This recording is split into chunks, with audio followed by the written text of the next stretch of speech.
नमस्कार, स्वागत है आपका खबर उत्तराखंड में और मैं हूं आपके साथ अविन्या रावत। रुक करते हैं खबरों का। खबर आपको देहरादून से बता रहे हैं, जहां केदारनाथ के कपाट खुलने की तिथि घोषित कर दी गई और 2 मई को सुबह 7 बजे खुलेंगे बाबा केदारनाथ के कपाट। और कपाट खुलने के साथ शुरू होगा श्रद्धालुओं का आशीर्वाद यात्रा और केदारनाथ मंदिर के कपाट खोलने की तैयारियां भी जोरों पर हैं। और केदारनाथ के कपाट खुलने की तिथि घोषित कर दी गई। देहरादून से आपको एक खबर बता रहे हैं, जहां 2 मई को सुबह 7 बजे खुलेंगे बाबा केदारनाथ के कपाट। कपाट खुलने के साथ शुरू होगा श्रद्धालुओं का आशीर्वाद यात्रा। केदारनाथ मंदिर के कपाट खोलने की तैयारियां जोरों पर नजर आ रही। देहरादून से खबर, जहां केदारनाथ के कपाट खुलने की तिथि घोषित कर दी गई। 2 मई को सुबह 7 बजे खुलेंगे बाबा केदारनाथ के कपाट। कपाट खुलने के साथ शुरू होगा श्रद्धालुओं का आशीर्वाद यात्रा।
और अब बात कर रहे हैं देहरादून की, जहां उत्तराखंड में 4 दिन तक बारिश बर्फबारी की चेतावनी जारी की गई। मैदानी और ऊंचाई वाले इलाकों में बारिश बर्फबारी की चेतावनी और मौसम विभाग के अनुसार ये चेतावनी दी गई। पश्चिमी विक्षोभ सक्रिय होने से मौसम में बदलाव हो रहा।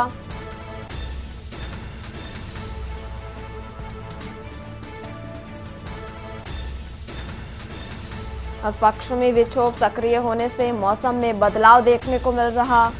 खबर आपको देहरादून से बता रहे हैं, जहां उत्तराखंड में 4 दिन तक बारिश और बर्फबारी के आसार और मैदानी और ऊंचाई वाले इलाकों में बारिश बर्फबारी की चेतावनी भी दी गई। और मौसम विभाग के अनुसार दी गई चेतावनी, पश्चिमी विक्षोभ सक्रिय होने से मौसम में बदलाव हो रहा। उत्तराखंड में 4 दिन तक बारिश बर्फबारी के आसार, मैदानी और ऊंचाई वाले इलाकों में बारिश बर्फबारी की चेतावनी। मौसम विभाग के अनुसार ये चेतावनी दी गई।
मंगलौर में विधायक काजी निजामुद्दीन के आवास पर पहुंचे नेता प्रतिपक्ष यशपाल आर्य ने उत्तराखंड सरकार पर जोरदार हमला बोला। उन्होंने कहा कि सरकार यूसीसी को लेकर वाहवाही लूटने में लगी हुई है, लेकिन सच ये है कि ये कानून उत्तराखंड की संस्कृति के खिलाफ है। आर्य ने कहा कि उत्तराखंड के लोगों पर जबरन थोपे गए इस कानून को सनातन धर्म के अनुकूल नहीं कहा जा सकता। उन्होंने ये भी कहा कि कानून न केवल उत्तराखंड बल्कि पूरे देश के लिए गलत है। इसके साथ ही यशपाल आर्य ने विधानसभा अध्यक्ष प्रेमचंद अग्रवाल के बयान पर भी प्रतिक्रिया दी है।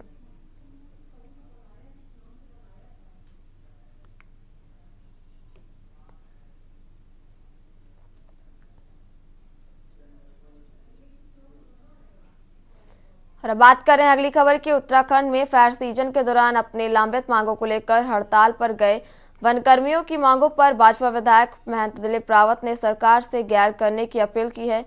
लैंसडाउन से भाजपा विधायक ने कहा कि इस साल बारिश नहीं होने के कारण जंगलों में आग लगने की संभावना अधिक है।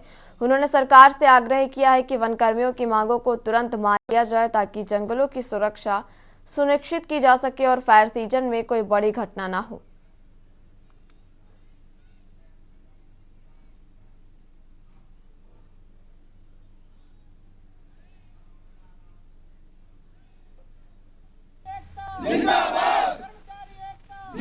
निश्चित रूप से क्योंकि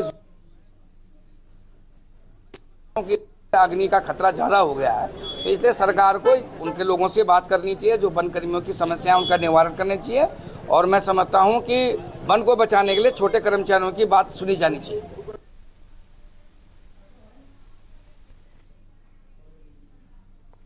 विकासनगर और सहसपुर क्षेत्र में बागानों के अवैध कटान और कृषि भूमियों पर हो रही अवैध प्लॉटिंग के खिलाफ राष्ट्रीय जन अधिकारी पार्टी ने मोर्चा खोल दिया। पार्टी के अध्यक्ष आजाद अली ने इस गोरख धंधे में शामिल लोगों के खिलाफ उग्र आंदोलन की चेतावनी दी है। आजाद अली का कहना है कि पछवादून क्षेत्र में पहले फलदार बागानों और बासमती की फसलें थी, लेकिन अब इनकी जगह कंक्रीट के जंगल खड़े हो रहे। उन्होंने आरोप लगाया है कि पूरे मामले में भूमाफियाओं के साथ कुछ विभागीय अधिकारी और सफेद पोश भी शामिल है। अगर समय रहते कार्रवाई नहीं की गई तो पार्टी उग्र आंदोलन करेगी और दोषियों के खिलाफ सख्त कदम उठाएगी।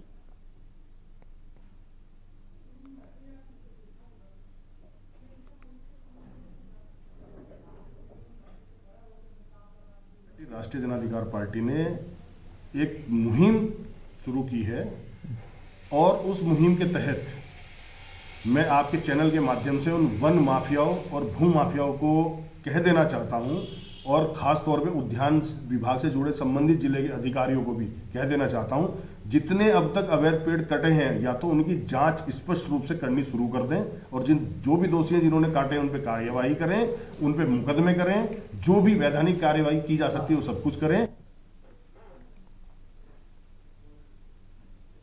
उत्तरकाशी में मौसम ने करवट ली और ऊंचाई वाले इलाकों में बर्फबारी के कारण पहाड़ों ने एक बार फिर से सफेद चादर ओढ़ ली। निचले इलाकों में सुबह झमाझम बारिश हो रही और कड़ाके की ठंड का सामना किया जा रहा। गंगा घाटी की पहाड़ियां इस बार मौसम के मिजाज में जन्नत से खूबसूरत नजर आ रही और सुबह से गंगोत्री और यमुनोत्री क्षेत्र में बर्फबारी का सिलसिला जारी है। उत्तरकाशी के हरसिल घाटी और अन्य ऊंचाई वाले क्षेत्रों में भी बर्फबारी हो रही है।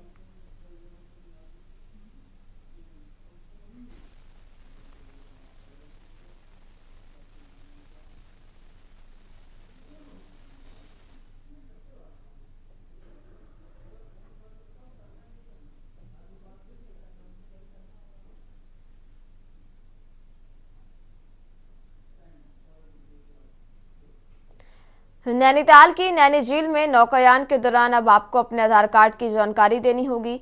पालिका ने सभी बोट स्टैंड को नोटिस जारी किए और पर्यटकों को टिकट देते समय आधार कार्ड की फोटो लेने व नियमों का पालन कराने का निर्देश भी दिया। अधिशासी अधिकारी दीपक गोस्वामी ने बताया कि सभी स्टैंड संचालकों को नोटिस जारी कर नियमों का पालन करवाने के निर्देश दिए गए। उन्होंने कहा, अब नौकायान का टिकट देने से पहले अब होटलों की तरह ही पर्यटकों से बोट स्टैंड में उनका आधार कार्ड मांगा जाएगा।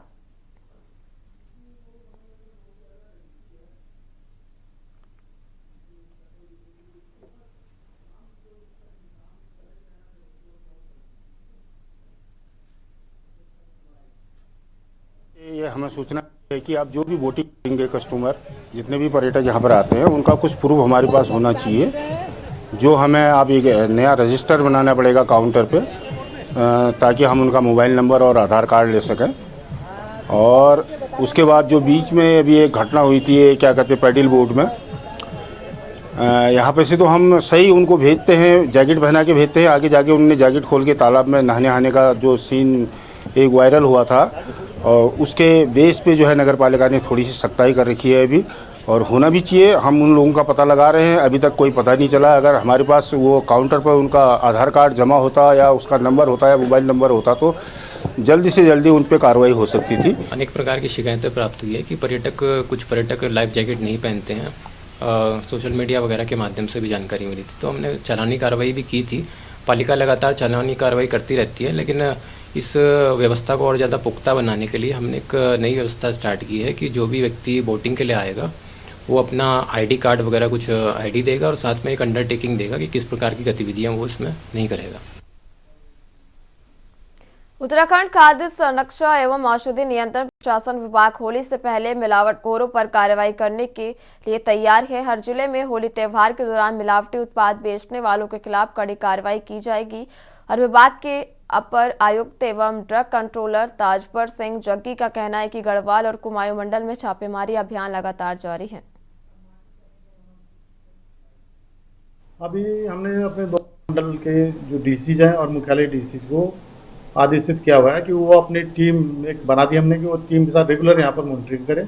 हमारे सचल जो वाहन है वो भी इसमें भी हमने नोडल जो है हमारे बीसी हैं उसमें बहुत अच्छा कार्य कर रहे हैं, और उनको भी इसमें एक्टिवेट कर दिया है कि वो भी अपनी जगह जगह जाकर के सैंपल लें, जिससे कि आम जनमानस को सही खाना मिल सके, उपलब्ध हो सके। और ये पनीर और जो अन्य मावा ये है, ये सब इनको रोकने के लिए हमने स्पेशली आथरोडी चेक पोस्ट में भी अपने जो डीओज हैं उनको कहा कि वहाँ पर भी निगरानी करें, या हरिद्वार में जाकर के करें और उधर उधमसिंह में, विशेष यहाँ से ही ये अंदर हमारे स्टेट में आता है। रुक करते हैं अगली खबर का। उत्तराखंड में शीतकालीन चारधाम यात्रा से इस बार रोजगार और व्यापार बढ़ने की बात सरकार की ओर से की जा रही है और केदारनाथ धाम के कपाट खुलने की तिथि भी तय हो चुकी है। ऐसे में एक ओर जहां चारधाम यात्रा की तैयारियों में प्रदेश सरकार के सभी विभाग लगे हुए, वहीं इस बार शीतकालीन यात्रा की ब्रांडिंग भी भाजपा सरकार कर रही। पीएम मोदी का दौरा फिलहाल बारिश और बर्फबारी के अलर्ट के बाद टल गया, लेकिन उम्मीद है कि मार्च में मौसम अनुकूल होने के बाद पीएम मोदी मां गंगा के शीतकालीन प्रवास मुखबा आएंगे। और प्रदेश सरकार ने पीएम मोदी के आगमन को लेकर लंबे समय से तैयारियां की हैं। तैयारियों का जायजा लेने सीएम धामी के साथ प्रदेश के प्रमुख अधिकारी मुखबा और हर्षिल घाटी का दौरा कर चुके। और भाजपा जहां इसे अपनी उपलब्धि बता रही, वहीं कांग्रेस का कहना है कि शीतकालीन यात्रा की शुरुआत पूर्व सीएम हरीश रावत के कार्यकाल में हो चुकी है, जिसे धामी सरकार ने आगे बढ़ाया है। और कांग्रेस के साथ ही अन्य विपक्षी पार्टियां शीतकालीन यात्रा के साथ ही आने वाली चारधाम यात्रा में व्यवस्थाओं को लेकर सवाल उठा रही है। देखिए हमारी खास रिपोर्ट में।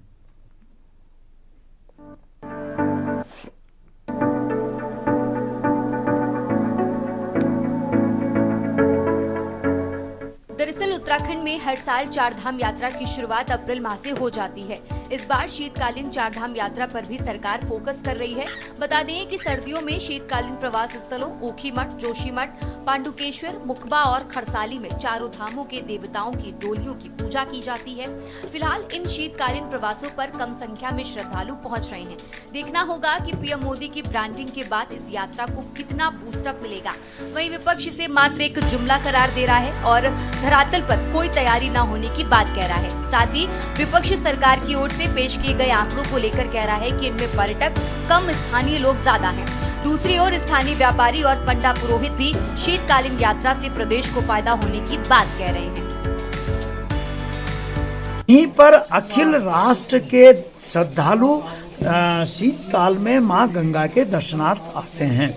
इस वर्ष से हमारी श्री 5 मंदिर समिति गंगोत्री धाम ने एक विशेष प्राविधान शीतकालीन यात्रा का किया है और हमारे गुरुजनों ने भी, हमारे शंकराचार्यों ने भी, सभी ने इसके लिए प्रेरणा की है। और हमारी जो उत्तराखंड की जो यशस्वी सरकार है माननीय पुष्कर सिंह धामी जी के नेतृत्व में तथा इस राष्ट्र के यशस्वी प्रधानमंत्री माननीय नरेंद्र दामोदर दास मोदी जी के नेतृत्व में हम लोग यहाँ पर 4 धाम की व्यवस्थाओं को, 4 धाम की जो शीतकालीन यात्रा को बढ़ावा दे रहे हैं। शीतकालीन यात्रा जो शुरू कराने का कार्य है वो उस वक्त मुझे लगता है हरीश रावत जी की जो सरकार थी उन्होंने जो है इसका प्रपोजल दिया था। सरकार उसके बाद बदल गई और धामी जी से पहले जो मुख्यमंत्री आए वो उसे भूलने का उन्होंने कार्य किया और धामी जी ने इस फाइल को दोबारा खोलने का कार्य किया। बहुत अच्छी बात है, लेकिन जिस तरीके से आपने देखा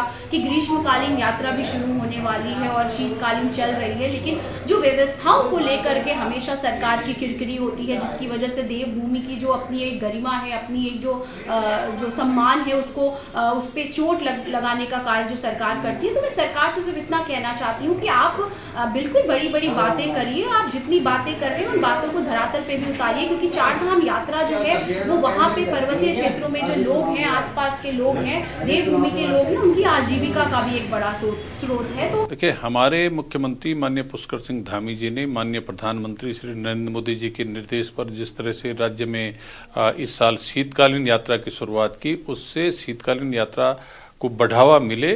तो हमारे प्रधानमंत्री जी बद्रीनाथ धाम और केदारनाथ धाम तो कई बार आ गए। इस समय उन्होंने इच्छा जाहिर की कि वो माँ गंगा के उद्गम पर जो है कि माँ गंगा के दर्शन करना चाहते हैं और उनके इस प्रयास से जब वो आएंगे तो निश्चित रूप से यहाँ पर पर्यटकों की आवत जावत शीतकालीन यात्रा में 4 धाम में बढ़ेगी, क्योंकि मौसम का प्रेडिक्शन 4 दिन के लिए खराब बताया गया, तो इसलिए उनका दौरा टला लेकिन कैंसिल नहीं हुआ। माननीय प्रधानमंत्री जी मार्च के महीने जब मौसम अनुकूल रहेगा तब आकर के जब वहाँ पर माँ गंगा की आरती करेंगे तो उसके बाद गंगोत्री धाम, यमुनोत्री धाम की तरफ भी लोगों का आकर्षण बढ़ेगा। बता दें कि उत्तराखंड की शीतकालीन यात्रा को लेकर प्रधानमंत्री मोदी विगत 28 जनवरी को देहरादून में अपने संबोधन में कह चुके हैं। उन्होंने इससे शीतकालीन आध्यात्मिक यात्रा को बढ़ावा मिलने की बात कही थी। इस यात्रा से कहीं न कहीं प्रदेश के लोगों को फायदा मिलने की उम्मीद जताई जा रही है। 4 धाम यात्रा के समापन के बाद अभी तक यहाँ की 4 धाम यात्रा पड़ाव सूने पड़े हैं। पीएम मोदी की इस ब्रांडिंग से कितना असर पड़ेगा, ये आने वाले दिनों में सामने आ जाएगा। भाजपा के अनुसार इससे पर्यटन, व्यापार और रोजगार बढ़ेगा। शीतकालीन यात्रा बढ़ती है तो राज्य का पर्यटन बढ़ेगा और उत्तराखंड की जीडीपी भी बढ़ेगी। वहीं कांग्रेस के अनुसार शीतकालीन 4 धाम यात्रा का प्रचार प्रसार भाजपा सरकार नहीं कर रही। उत्क्रांति के अनुसार शीतकालीन यात्रा से स्थानीय लोगों की बजाय बाहर के लोगों को रोजगार मिल रहा है। देखिए, जब इस तरह की पहल होती हैं तो निश्चित तौर पे स्थानीय व्यापारियों को लाभ मिलता है, रोजगार बढ़ता है। आपको याद होगा पहले भी राजा महाराजा और राम जी तो बहुत सारे जो है मेले और आयोजन करते रहते थे। लगातार यही योजना होती थी किस तरह से व्यापार फले फूले और लोगों की आर्थिक स्थिति में सुधार हो। और शीतकालीन यात्रा को बढ़ावा देना और उसके लिए मुहिम की तरह लगना इसी और एक बढ़ता हुआ कदम है। जब भी 4 धाम यात्रा की बात ग्रीष्मकालीन जो शुरू से चल रही थी, जब भी हमने उनको बहुत सारे सुझाव दिए थे कि इस यात्रा में किस प्रकार का संचालन होना चाहिए ताकि लोगों को रास्ते में या मेन पड़ाव में किसी प्रकार की समस्या ना हो। लेकिन धामी सरकार ने, खास तौर पर दोनों सरकारों ने इस पर कभी भी कोई अपना सही रुख अख्तियार नहीं किया है। अभी देखने में जो आ रहा है, शीतकालीन जो यात्रा है वो यात्रा पहले भी जो यहाँ के लोकल लोग रहे हैं, जो यहाँ के लोकल यात्री रहे हैं, वो तो हमेशा करते आए हैं। सिर्फ इसमें फर्क इतना हुआ है जो रोजगार का दावा कर रहे हैं वो एक भी उत्तराखंड का आदमी नहीं है, वो उत्तराखंड से बाहर का आदमी है। देखिए, शीतकालीन यात्रा से व्यापारी वर्ग को बहुत ज़्यादा फर्क हो रहा है। मतलब अभी जब से इन्होंने आह्वान किया है तभी से ही मतलब हम ये कह रहे हैं कि पिछले 2 या 3 सालों से हमें ये दिसंबर, जनवरी, फरवरी का महीना ऐसा लग रहा है जैसे मई, जून का महीना, क्योंकि यात्री बहुत बंद नहीं हो रहे हैं। लगातार आ रहे हैं, हमसे फ़ोन में भी बातचीत होती रहती है, वो हमसे लगातार पूछते रहते हैं होटल खुले हैं या नहीं है और रास्ते सही है कि नहीं है, बर्फ़ गिरी या नहीं है। जब हम ये मैसेज उनको देते हैं, चाहे इंस्टा के माध्यम से, चाहे ऑनलाइन के माध्यम से, चाहे फ़ोन के माध्यम से, बहुत उत्सुक होते हैं और उनका रुझान बहुत मतलब तेज़ी से यात्रियों की संख्या बढ़ रही है। उत्तराखंड में शीतकालीन चारधाम यात्रा को बढ़ावा देने के लिए सरकार तो प्रयासरत है, लेकिन धरातल पर इसको लेकर कोई प्लान नहीं है। पर्यटक बर्फ के दीदार करने उत्तराखंड की पहाड़ी वादियों में जरूर पहुंच रहे हैं, लेकिन चारधाम शीतकालीन गद्दी स्थलों पर कम ही लोगों की आवाजाही हो रही है। अब देखना होगा कि पीएम मोदी अगर उत्तराखंड में आकर इस शीतकालीन यात्रा की ब्रांडिंग करते हैं तो इसका क्या असर यात्रा और यहाँ के जनमानस पर पड़ेगा। चारधाम के मुख्य पड़ाव और छोटे छोटे कस्बों में फिलहाल यात्री कम ही पहुंच रहे हैं। देखना होगा कि पीएम मोदी की ब्रांडिंग किस हद तक यहाँ पर्यटकों और तीर्थयात्रियों को आकर्षित कर पाएगी। Uttarakhand desk report.